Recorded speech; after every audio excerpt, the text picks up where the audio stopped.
Hi, my name is Renee Harrington, a senior master trainer with Yoga Fit. And as many of you know, I'm also a competitive athlete. I compete for Team USA in sprint and Olympic distance duathlon. So spend a lot of time running and biking and other athletic endeavors. And what I want to share with you today is what I call a short little sequence for after any sort of workout routine. Works really well for something that involves your lower body, like cycling or running. And I call it a yoga snack because sometimes when you have a decent size, sizable workout, you need some good stretching afterwards. You don't have time for a full yoga practice. So this is something that I like to do after my own workouts, and it really just targets the lower body, stretching through the hips, and gives a nice recovery after any sort of intense workout.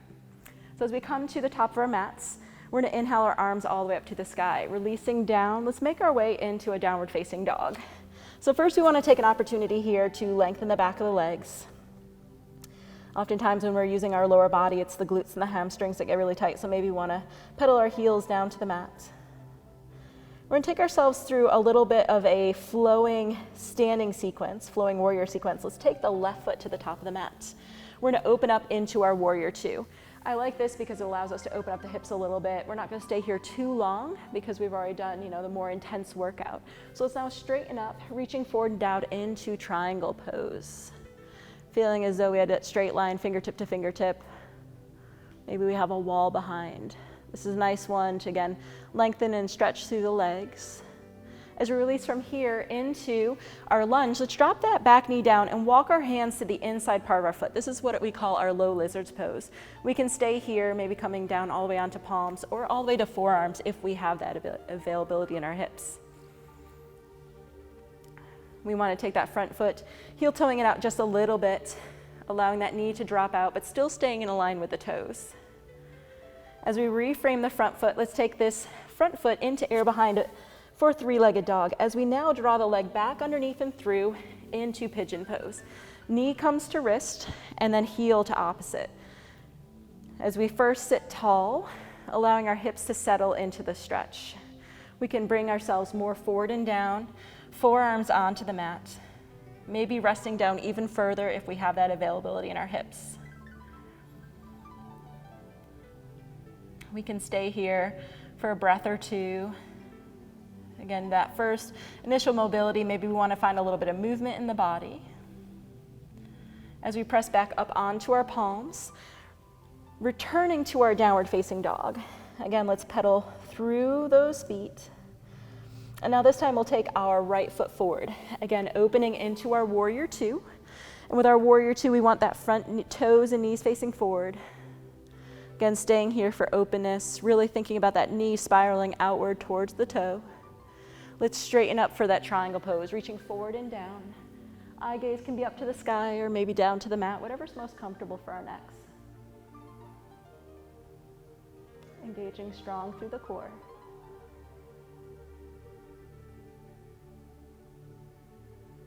As we soften the front knee, placing hands down to the mat, shifting into that lunge and dropping back knee down, just like we did on the first side, low lizard's pose.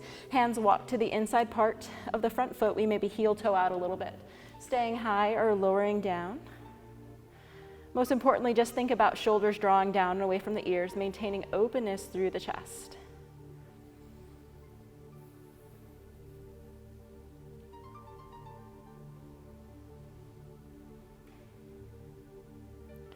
We'll begin to reframe that front foot.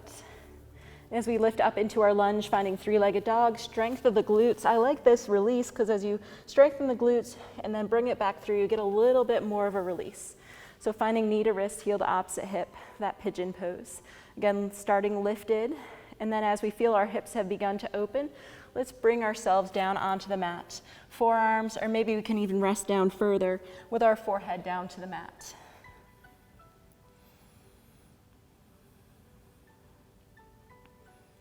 Couple more deep inhales and exhales here.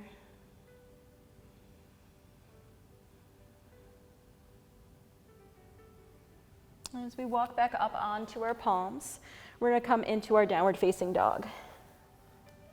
With our knees flowing down onto the mat, hips to heels in our child's pose. That standing sequence was a good opportunity for us to get a little bit more openness in our hips. But now as we come more to the seated stretches, we're going to come to a butterfly position with our soles of feet together. Again, sitting up nice and tall, shoulders drawing down. Good openness through the hips. But also going to prepare us for our next posture. Our next one is our seated straddle. So let's now take those legs wide. Adjusting so that we sit tall in our sits bones. So sometimes that means we have to slightly shift forward or maybe adjust. Inhaling here, and as we exhale, we can come forward. Most often, again, athletes are pretty tight in the back of the legs, so if this is as far as you can come, that's great. Maybe reaching hands out to the ankles. I also like to put the hands behind to almost promote more of a hip hinge instead of rounding at the spine. It's a good opportunity, again, to lengthen the legs in any different position. What's also helpful here is to find that deep diaphragmatic breath, deep inhales and exhales.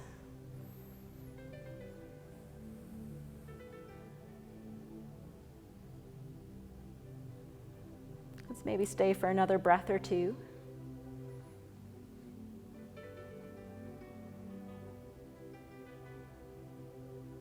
And as we begin to rise ourselves back up, we're going to bring our legs in. Before we come onto our backs, we need to make sure we have a couple of props. We need a block and we need a strap, both of those at the edge of our mat so they're nice and close within reach. So as we now make our way onto our backs, let's draw knees into the chest, taking a gentle rock side to side. We'll do just one bridge pose, feet coming down, pressing into the heels, or just holding here for a moment just to open up through the front of the hips. And as we draw back down, our next posture is our supine pigeon or supine figure 4. Let's first take the right foot crossing across the left knee. As we bring that left knee in, hands come behind, giving this opportunity for this lifted knee that's close to the shoulder, pressing away as we work to create alignment in the body. If we'd like a little deeper stretch, we can make this a supine cradle the baby by finding the knee and the ankle, letting the left leg extend. So an option here, again, if we want to take the supine cradle the baby, or maybe just stay with that supine figure 4, whatever we would like to do today.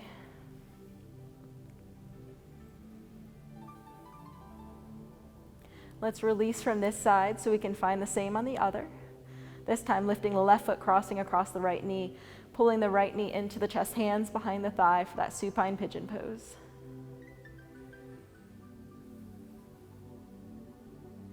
Again, staying here, or maybe finding that supine cradle the baby, where we continue to pull the lifted ankle and knee in towards the chest.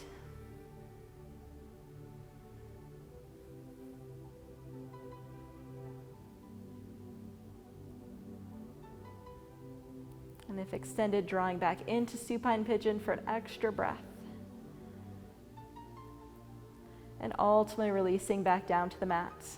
We're now going to find our straps, and we're going to do an assisted stretch technique or an advanced stretch technique called PNF, which stands for proprioceptive neuromuscular facilitation.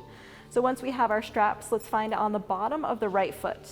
We're going to come just into a basic hamstring stretch here. And we can keep the left leg bent or maybe the left leg extended. And the concept behind the PNF stretching is to contract and relax the target muscle. So it's the hamstring here. So to contract it, we want to think a little bit of a knee bend and a little bit of a leg extension. So once we're here, we're going to inhale and we're going to slightly contract the back of the leg here. So we can feel that muscle active. The strap is just holding our legs. And we're going to stay for maybe 2 breaths. And then we will actively relax the leg and see if with the strap we can go a little bit deeper without causing too much muscle tension and tightness. We're going to repeat that a couple more times. Again, engaging the back of the leg. So the leg may not move anywhere because you have the strap, but feeling this muscle contract. And then as we hold for a breath or 2, we're going to relax. We're going to do it one more time on this side. And when we contract, on a scale of 1 to 10, you're doing maybe like a 4 or 5. So it shouldn't cause any discomfort. It definitely should not feel like you're working extremely hard, but just enough to get the muscle to activate. And then relax. And you should have found that the leg definitely traveled a little bit more deep. So this is a great stretch, especially for tight hamstrings. Let's release from this side, and we're going to find the same on the other. So taking the strap to the bottom of the left foot, again starting here, nice and straight. Again, we're gonna work just with an initial stretch, holding for a breath or two, and then if we'd like, extending the opposite leg long. Again, that movement we're thinking of is a little bit of a knee bend and a little bit of a hip extension, so kind of halfway between both of those movements. And we're gonna offer a gentle contraction to the back of the leg. And then we'll see if we can relax, deepening the stretch. You're gonna hold about 2 breaths for contract, 2 breaths for relaxation, and you're gonna alternate those 3 times. Again, contracting the back of the leg, so feeling the hamstring engage, a little bit of a knee bend, a little bit of a hip extension, and then we're going to relax, deepening the stretch. Let's try to see if we can do it one more time on this side. Again, contract, and then relaxing into the stretch.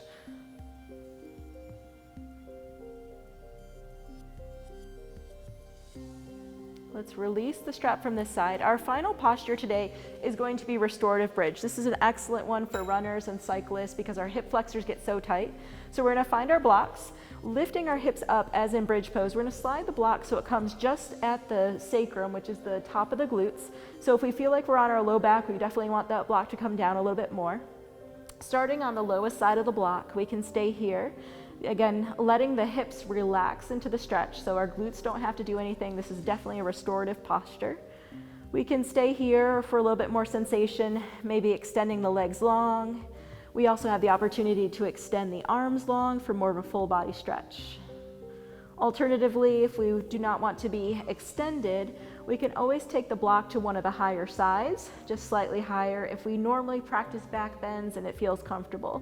But it's always great to start on the lowest side just to let the hips start to relax. It's one of my favorite poses to do at the end of a long workout because it's definitely passive. You can hold here for a minute or 2 if you have more time. So if we have our arms and legs extended, we're gonna bring them back in. If we have the block on a higher side, we're gonna bring it back down to our lower side. Taking a moment to let the body readjust.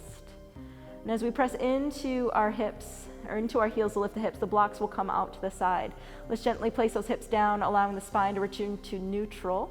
And as a little bit of counter stretch, let's pull one knee into the chest, followed by the other, a little gentle rock side to side.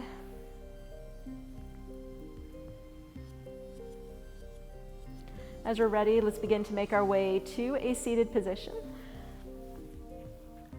where we can sit cross-legged and tall. So again, that's a great little sequence to do at the end of any sort of workout, just to be able to get the stretching that our bodies need after a hard workout or any sort of physical activity. And thank you for joining. Namaste.